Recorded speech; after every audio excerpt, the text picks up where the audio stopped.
Assalamualaikum warahmatullahi wabarakatuh. Perkenalkan, nama saya Redi Septian Alifiada dari SMA Negeri Jatirogo. Saya di sini berdiri sebagai tim pemerintah dari mosi perdebatan pada hari ini adalah Dewan ini mendukung kedatangan singularitas teknologi. Sebagai definisi, singularitas teknologi adalah kondisi atau titik di mana artificial intelligence itu dapat berkembang secara eksponensial, yang mana mereka dapat melampaui batas manusia.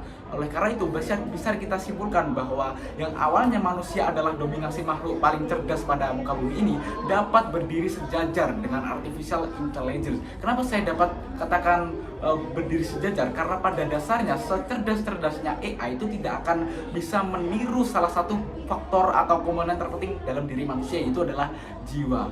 Lalu, jika kita melihat dari perspektif sejarah tentang perkembangan teknologi, pertama adalah masa Mesopotamia. Itu adalah masa sekitar 10.000 sebelum Masehi. Itu adalah masa di mana-mana ditemukannya awal roda, sistem irigasi. Nah, tahukah kalian bahwa masa tersebut itu adalah masa yang sempat ditentang oleh masyarakatnya karena mereka takut akan kehilangan pekerjaan, akan ada teknologi-teknologi yang diciptakan seperti roda dan sistem irigasi. Jadi mereka takut bahwa mereka akan kehilangan pekerjaan dengan adanya penemuan tersebut. Nah, ini diikuti oleh perkembangan teknologi selanjutnya, mulai dari revolusi industri pertama, itu adalah mesin uap, hingga kita berada di masa sekarang, itu adalah revolusi kelima, revolusi industri kelima, itu adalah adanya artificial intelligence. Namun pada masa kita ini, itu adalah artificial intelligence paling lemah, atau tingkatnya itu adalah ANI, artificial narrow intelligence, di mana contohnya seperti ChatGPT itu adalah AI yang paling lemah sebenarnya. Karena apa? Karena akan ada dua AI yang paling cerdas selanjutnya, itu adalah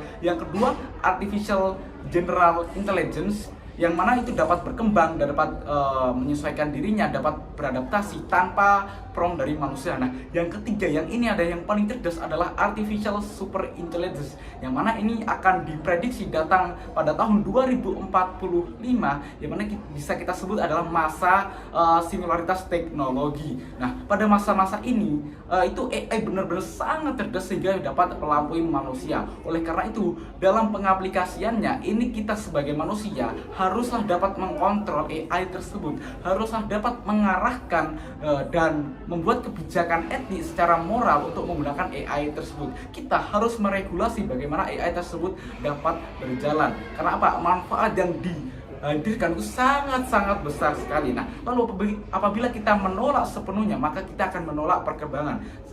Saya berikan contoh sebagai predensi saja lah.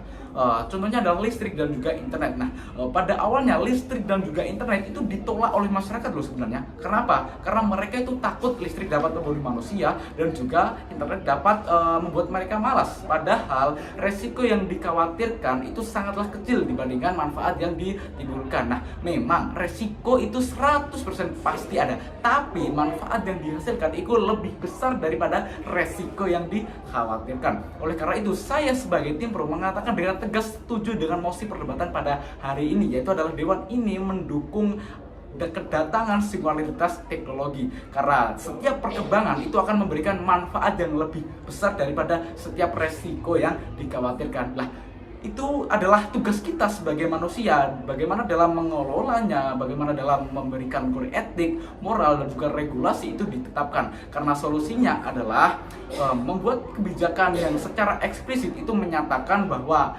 AI dalam mode ASI atau Artificial Super Intelligence itu dapat digunakan tanpa harus mendominasi manusia, tanpa harus menyingkirkan manusia, melainkan berdiri sejajar. Karena apa? AI tidak dapat meniru salah satu bagian paling penting dari diri manusia, yaitu adalah jiwa. Nah, selanjutnya berdasarkan kutipan yang dikeluarkan oleh salah satu filsuf eksistensialisme, yaitu adalah Paul Sartre, mengatakan bahwasannya eksistensialis itu tidak dapat didahului oleh esensi. Oleh karena itulah kita dapat simpulkan bahwa cerdas-cerdasnya AI sebagai esensi tidak dapat melampaui manusia dalam mencari makna sebagai eksistensialis. Oleh karena itulah saya sebagai tim pro mengatakan dengan tegas setuju atas mosi perdebatan pada hari ini.